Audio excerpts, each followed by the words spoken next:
The great hall of the Galactic Council buzzed with worried voices.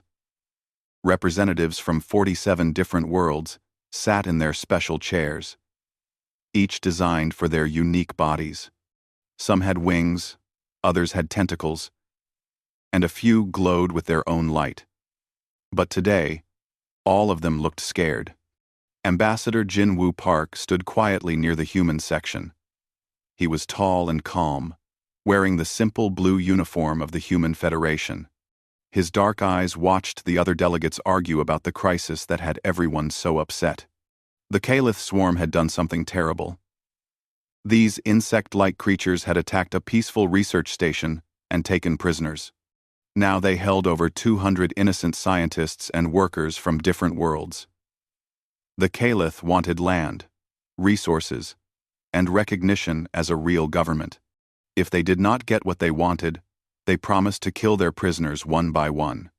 The Zephyrian Chancellor stood up first. His people made up most of the prisoners. His blue skin looked pale with worry as he spoke. We must find a way to save them. These are good people who only wanted to learn about the stars. They do not deserve to die. 3-9. The ethereal consortium representative floated above her seat.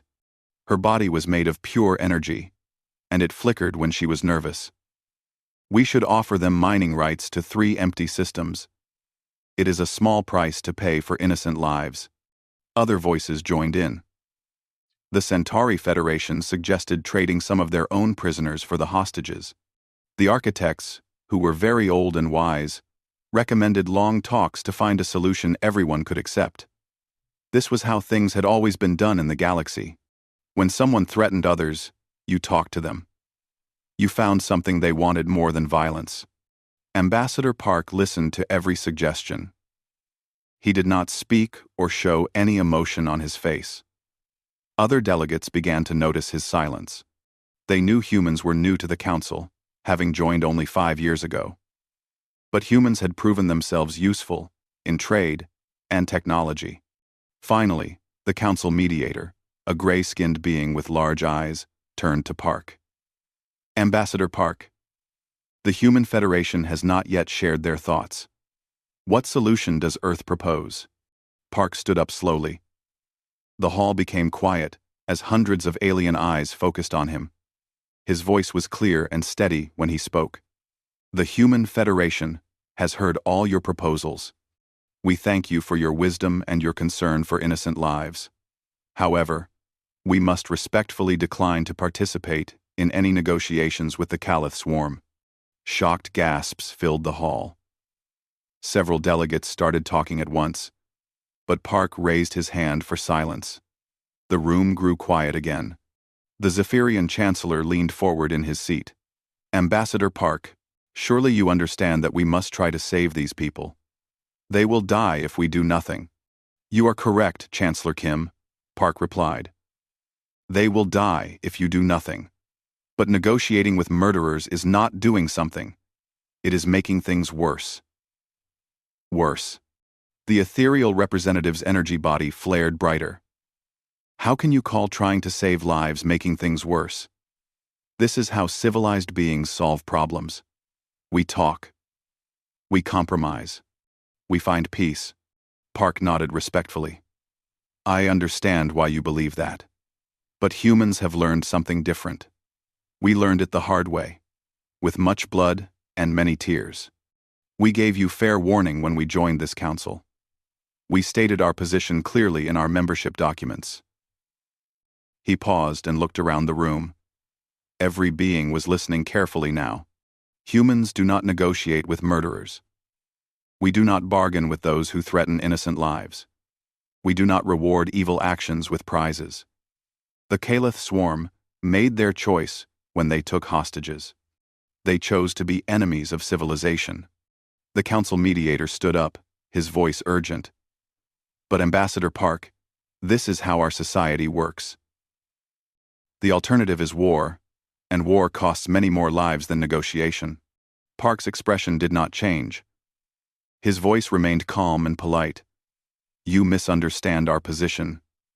Mediator, there will be no war. There will be justice. The Centauri representative, a being that looked like a large cat, hissed softly. What does that mean? You speak in riddles, human. It means, Park said, that when someone chooses to murder innocent people, they stop being someone you can talk to.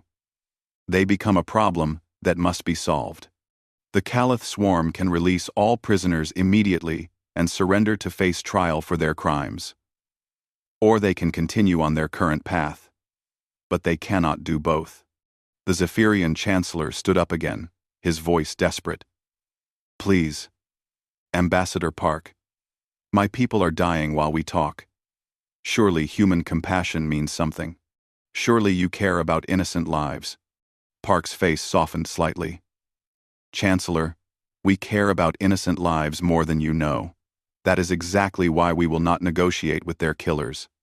Every time you give criminals what they want for taking hostages, you teach other criminals that taking hostages works. You guarantee that more innocent people will suffer in the future. The architect delegate, ancient beyond measure, spoke in a voice like wind through old trees. But if we do not negotiate, these people will certainly die. If we do negotiate, they might live. And how many more will die next time? Park asked. And the time after that? How many innocents must suffer because you taught killers that their methods work? The hall erupted in angry voices. Some delegates accused humans of being heartless. Others worried about the prisoners. A few began to ask questions about human history and why they believed what they believed. Park waited for the noise to die down. When it was quiet again, he spoke one more time. Honored delegates, we understand that our position troubles you. We do not expect you to change your minds quickly, but we wanted you to know where humans stand. We do not negotiate with murderers. We have given the Caliph swarm the same warning we give all such creatures. They have a choice to make. Choose wisely, because humans do not give second chances to those who harm the innocent. With that, Ambassador Park sat down. The hall remained silent for a long moment, as every being tried to understand what the human had just told them. The crisis had just become much more complicated. The emergency council sessions had been going on for 3 days. Delegates from across the galaxy argued in small groups during breaks. None of them could understand the human position. How could an intelligent species simply refuse to negotiate? Everyone negotiated when lives were at stake. The ethereal consortium representative approached Ambassador Park during one of the breaks. Her energy form pulsed with confusion. Ambassador, your people must have faced similar situations before. Surely you have negotiated to save lives? Park nodded calmly. We have faced such situations. That is exactly why we no longer negotiate. The Centauri delegate overheard and joined the conversation. What do you mean? Did negotiations fail for your people? May I show you something? Park asked. The two aliens nodded eagerly. Park activated his portable display unit. I am going to share some records from our archives.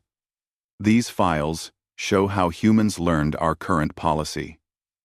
More delegates gathered around as Park pulled up historical records. The display showed a human space station orbiting a red star. The date showed it was 32 years ago. This was the Proxima Colony Research Outpost, Park explained. 200 civilians lived and worked there. Scientists, engineers, their families. They were studying ways to help plants grow on different worlds. The screen changed to show large, ugly ships surrounding the station. The ships were painted with skulls and crossed bones. The Ravager pirates attacked without warning, Park continued. These criminals had been raiding peaceful settlements across human space for years. They took everyone on the station prisoner. The alien delegates watched as the pirates sent their demands to the human government. They wanted ransom money, safe passage through human space, and official recognition of their territory. What did your people do? The Zephyrian Chancellor asked. He had joined the group, hoping to understand human thinking. Watch, Park said simply. The screen showed a meeting of human military commanders. The aliens expected to see discussions of ransom amounts and territorial concessions. Instead, they heard something very different. Admiral Sarah Chen, a woman with gray hair and stern eyes, addressed her officers. The Ravagers have 24 hours to release all hostages unharmed and surrender unconditionally. If they harm a single civilian, we will ensure no Ravager ship ever threatens another innocent soul. The ethereal representative flickered with surprise. They made demands without offering anything in return? Keep watching, Park said. The next scene showed human negotiators contacting the pirates. But instead of offering deals, they delivered a simple message. Release the hostages now. This is your only warning. The pirate leader, a scarred human who had turned to crime, laughed at the message. He decided to show how serious he was by killing 5 prisoners and sending the recording to the human government. The alien delegates expected to see the humans panic and begin offering concessions. What they saw instead shocked them completely. Within 6 hours, every Ravager ship in the sector was destroyed. The human fleet moved with precision that seemed impossible. They knew exactly where every pirate base was located. They struck all targets at the same time. How did they know where to find them all? The architect delegate asked. We had been watching them for months, Park explained. Learning their patterns, mapping their bases, waiting for them to cross the line that could not be uncrossed. The screen showed the rescue operation. Human soldiers in advanced armor moved through the station like ghosts. They saved every remaining prisoner while eliminating every pirate. The operation took less than 30 minutes. But the recordings did not stop there. Over the following months, human forces hunted down every Ravager cell across known space. They found every hideout, every supply depot, every person who had helped the pirates. The entire criminal network was systematically destroyed. They killed them all? The Centauri representative whispered. Every single one who chose to remain a pirate. Park confirmed. Some surrendered and were given trials. Most chose to fight. None survived fighting. The Zephyrian Chancellor stared at the screen. What happened to piracy in human space after this? Park smiled slightly. For the past 30 years, no criminal organization has attempted to take human hostages. Crime still exists, but hostage-taking stopped completely. Criminals learned that taking innocent people prisoner meant certain death. The alien delegates looked at each other with worry and confusion. The ethereal representative spoke first. But this seems so extreme, so violent. How can this be the answer? Tell me, Park asked. How many times have the same criminal groups taken hostages in your territories? The question hung in the air. The delegates began to think about their own experiences. The Ravager pirates had operated in their space too, before moving to human territory. So had many other criminal groups. The architect delegate spoke slowly. The Caliph Swarm has taken hostages 14 times in the past 50 years. And each time, you negotiated and gave them what they wanted? Park asked. Of course. We saved lives. How many lives did you save in total? The architect thought for a moment. Perhaps 3,000 people over the 50 years. And how many people have they killed in raids since then, knowing that hostage-taking would always get them what they wanted? The ancient being became very quiet. The number was much larger. Park continued gently. Every time you reward bad behavior, you guarantee more bad behavior. Every time you show criminals that taking hostages works, you sign death warrants for future victims. The Centauri delegate flicked his tail nervously. But if we had refused to negotiate, those 3,000 people would have died. Yes, Park admitted. And it would have been terrible. But how many more people died because you taught the Caliph Swarm that murder was a profitable business? The group fell silent. None of them wanted to calculate that number. Park shut off the display and faced the gathered delegates. This is why we gave you warning, when we joined the council. This is why our membership documents clearly stated our position. When humans say we do not negotiate with murderers, we mean it absolutely. We learned this lesson with blood and tears, and we will not forget it. The Zephyrian Chancellor looked older than before. But what about the people who are prisoners right now? What about my people? 1. That depends, Park said quietly, on what choice this council makes. And what choice the Caliph swarm makes when they learn the consequences of their actions. The delegates returned to the main chamber with heavy hearts and troubled minds. They had much to think about before the next session began. The Galactic Council had never seen such division. For the first time in centuries, member species openly argued with each other about basic principles. Half the delegates still believed in traditional negotiation. The other half began to question everything they thought they knew about civilization. Ambassador Park sat quietly in his chair as the debates raged around him. He had said his piece. Now, it was time for the galaxy to decide what kind of civilization it wanted to be. The ethereal consortium representative stood up and pointed an energy tendril at Park. The humans speak of teaching lessons, but who gave them the right to be teachers? Who asked them to change how we handle these situations? No one asked us, Park replied calmly. But someone must speak for the innocent. If not us, then who? The Zephyrian Chancellor looked exhausted. His government had been trying to organize rescue missions while also pursuing diplomatic channels. Every hour that passed meant more of his people might die. Please, he said to the council, we can argue about philosophy later. Right now, my people need help. Several delegates nodded in agreement, but their support was split. Some wanted to continue traditional negotiations. Others had begun asking their military advisors about human-style operations. That was when the terrible news arrived. A young Zephyrian officer ran into the chamber. His scales were dark with fear as he approached his chancellor. He whispered something that made the chancellor's face go white. What is it? The council mediator asked. Chancellor Kim stood up slowly. The Caliph swarm has taken more prisoners. They attacked a medical research station in the Vega system. Another 100 innocents are now in their hands. Shocked gasps filled the chamber. The medical station had been treating sick children from several worlds. Everyone knew it was protected by ancient treaties that even criminals respected. The Caliph message arrived moments later. Their demands had doubled. They now wanted recognition as a legitimate government. They wanted territorial concessions from 3 different species. And they wanted all previous agreements honored as well. Park stood up slowly. And so it begins, he said quietly. Exactly as we predicted. The Centauri delegate hissed angrily. You predicted this would happen? Of course, Park replied.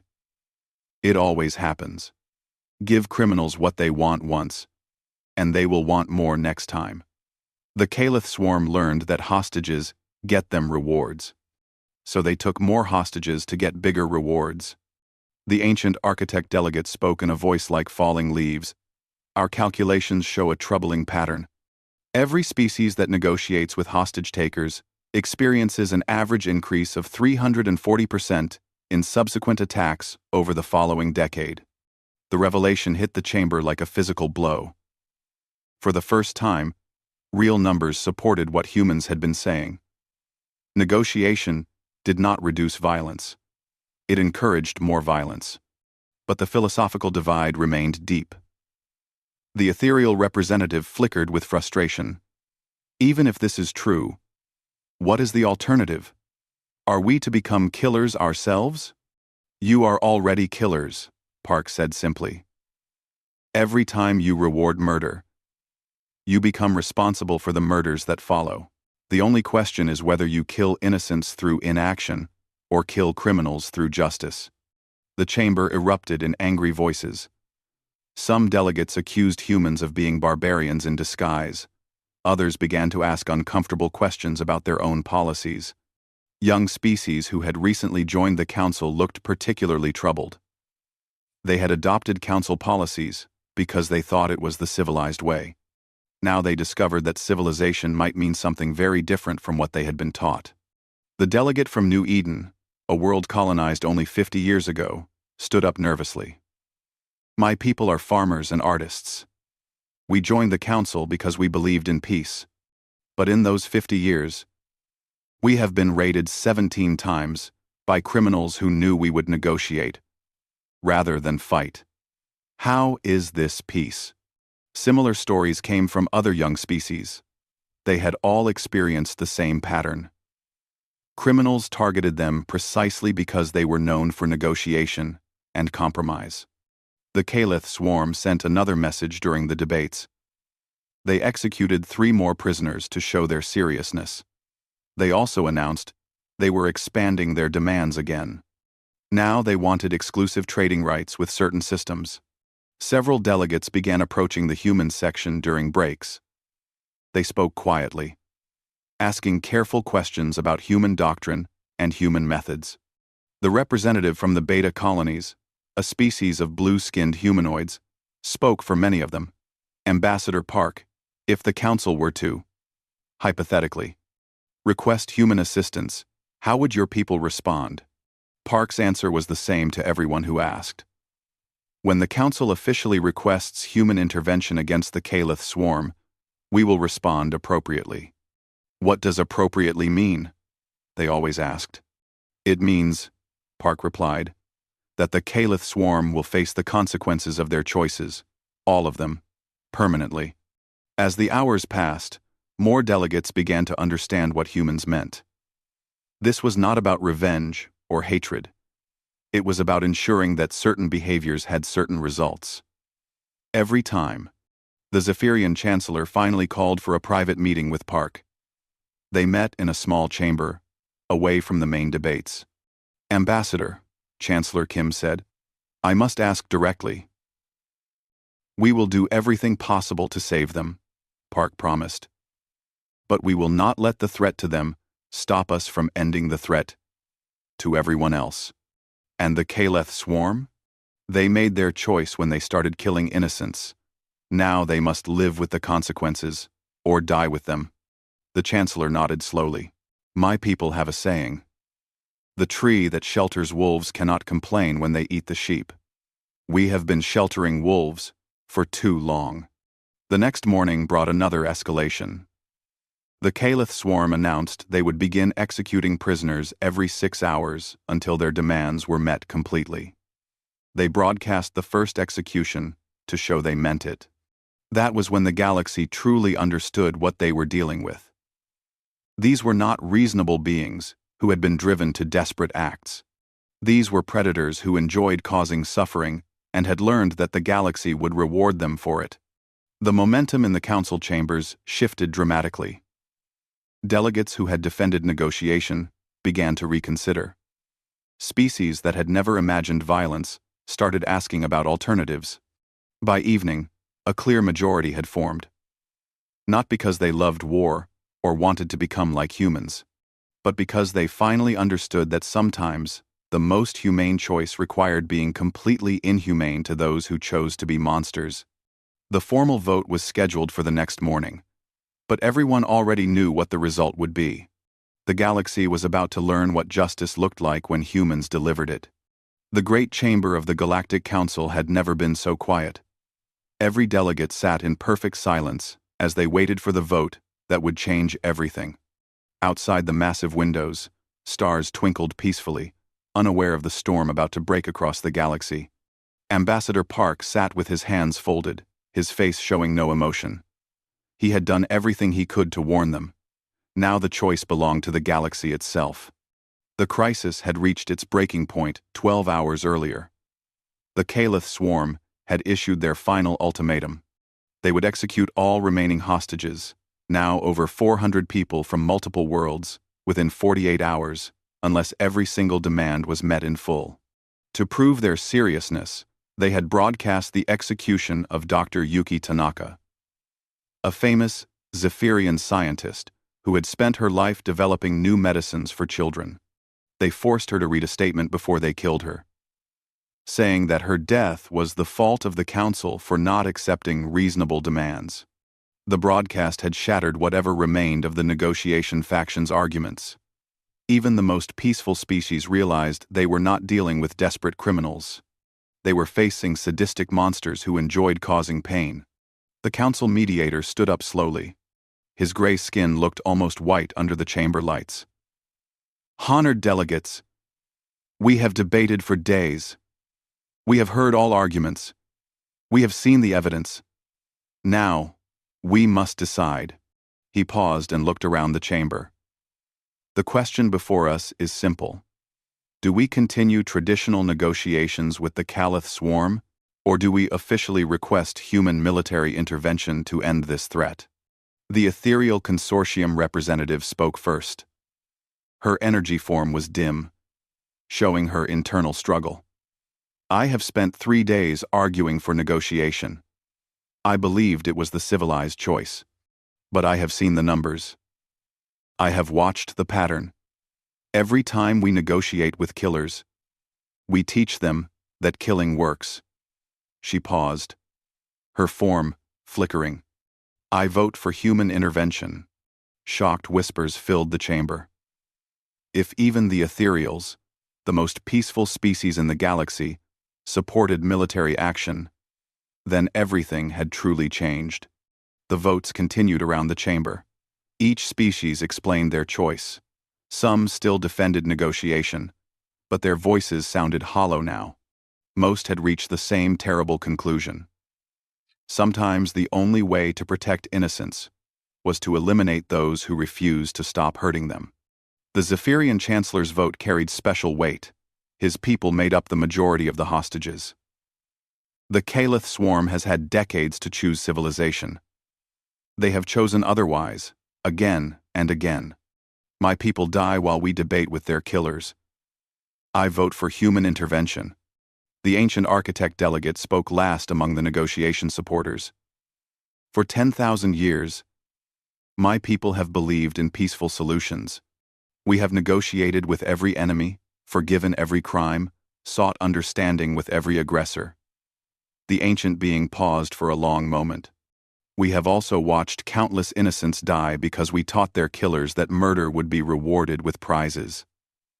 I vote for human intervention. When the final vote was counted, the result was closer than many expected, but the decision was clear. 25 species voted for human intervention. 22 voted to continue negotiations. The council mediator announced the result with a heavy voice. By majority vote, the Galactic Council officially requests human military intervention to resolve the Caliph swarm crisis and protect innocent lives. Ambassador Park stood up slowly. The chamber fell completely silent. "The Human Federation accepts the Council's request," he said in a calm, clear voice. "Human Fleet Command has been notified and is already moving into position." "What happens now?" the Zephyrian Chancellor asked. Park checked the time display on his wrist device.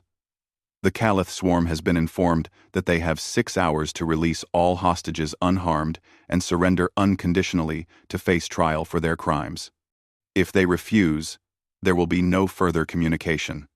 "And if they do refuse?" the Centauri delegate asked.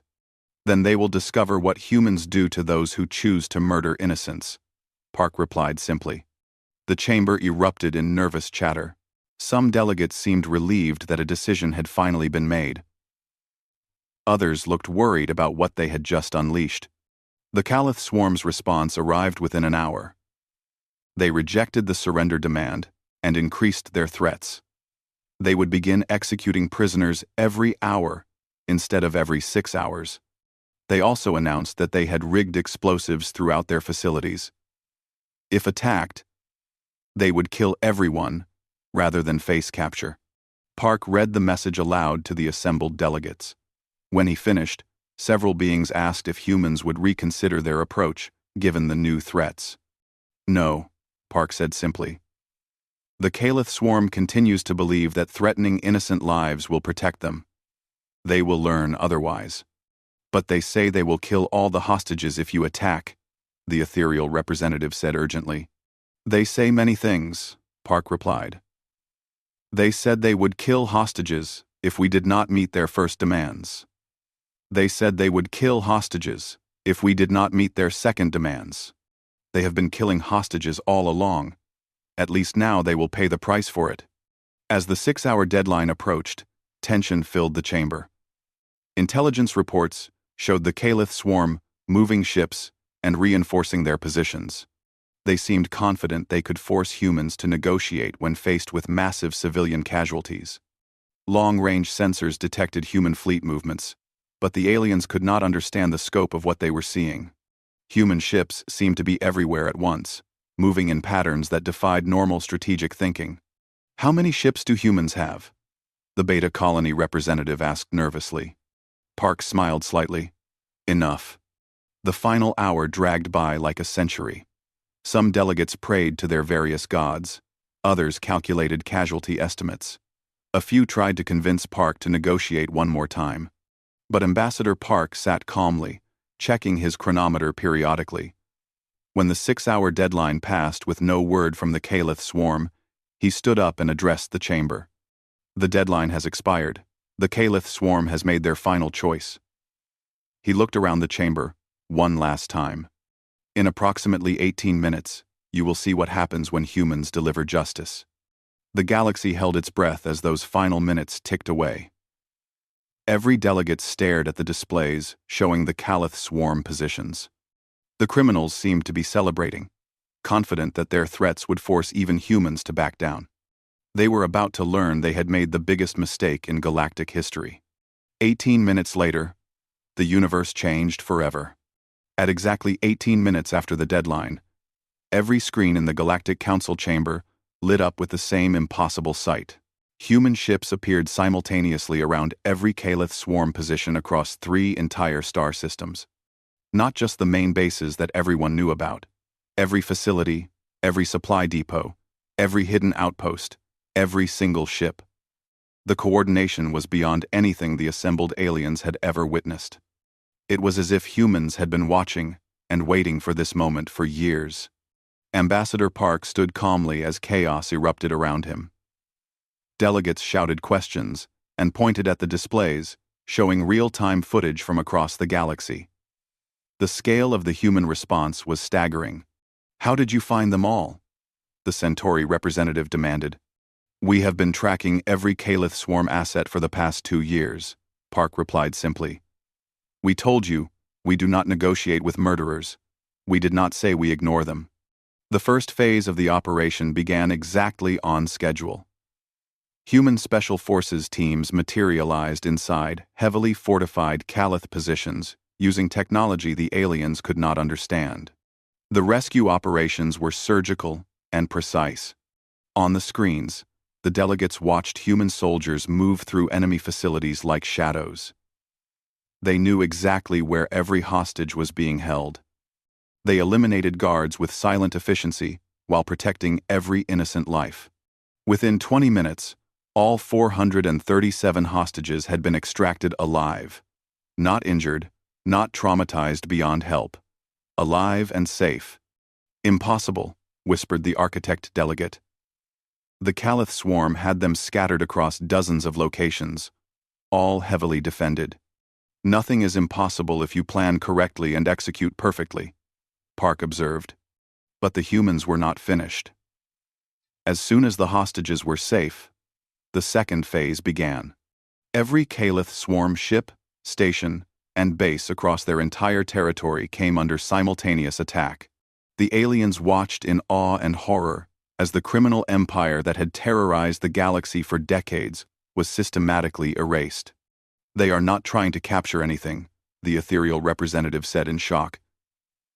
They are destroying everything. That is correct, Park confirmed.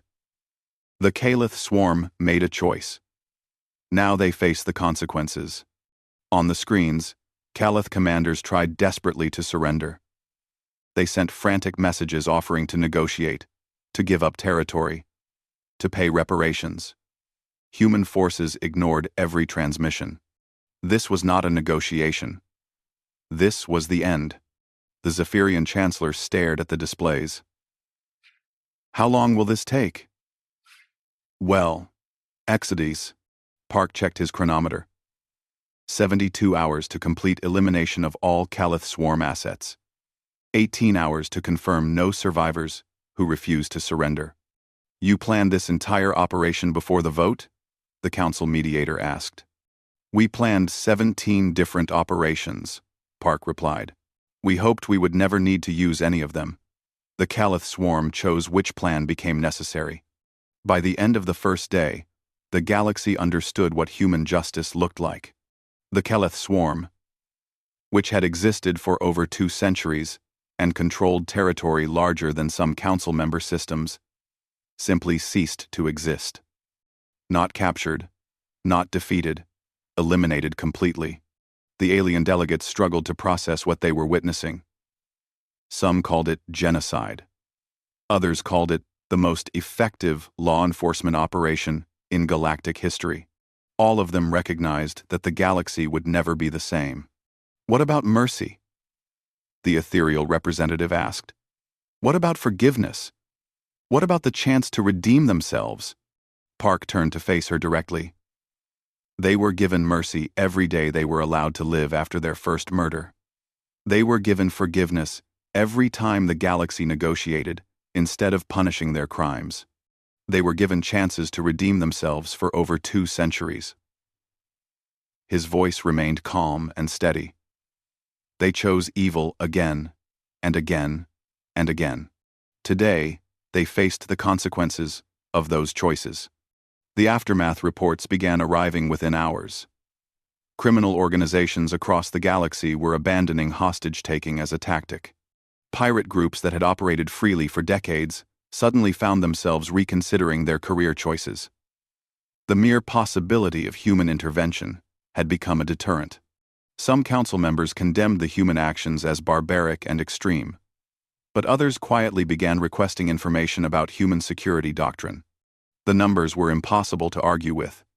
In sectors where human-style policies were adopted, terrorism and piracy dropped by over 80%. The Zephyrian Chancellor approached Park privately after the operation was complete. Ambassador, my people are alive because of your actions. But I must ask, do humans ever show mercy? Park's expression softened slightly. Chancellor Kim, we show mercy to those who show mercy. We extend civilization to those who choose civilization. We protect the innocent and punish only the guilty. But for those who choose to murder innocents repeatedly, despite every warning and every chance to change, we become their final consequence. And you believe this is right? The Chancellor asked. I believe, Park replied, that good beings should not have to live in fear of evil ones. I believe that protecting innocents is more important than protecting their killers. I believe that some choices cannot be undone, only punished. The Council spent weeks debating the implications of what had happened. The galaxy split into 2 factions. Those who embraced human doctrine as necessary protection for civilization, and those who clung to traditional negotiation as more humane. But the evidence was overwhelming. Intelligence reports from across the galaxy showed the same pattern. Wherever human doctrine was adopted, criminal organizations stopped targeting innocent civilians. They learned that certain behaviors led to certain consequences, and those consequences were absolute. The Calith swarm crisis officially ended the era of universal negotiation in galactic politics. The human doctrine became an official policy option for council members. Swift, total response to anyone who chose to threaten innocent lives through terrorism or hostage-taking. Some species never adopted it, preferring their traditional methods.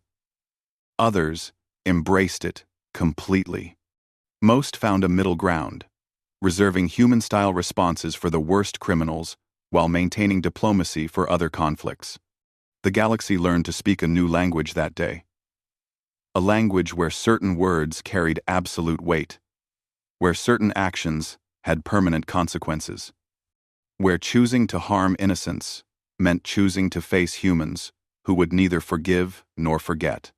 Ambassador Park concluded his final report to the Council with simple words that became legend. "We warned you what would happen. We showed you what justice looks like.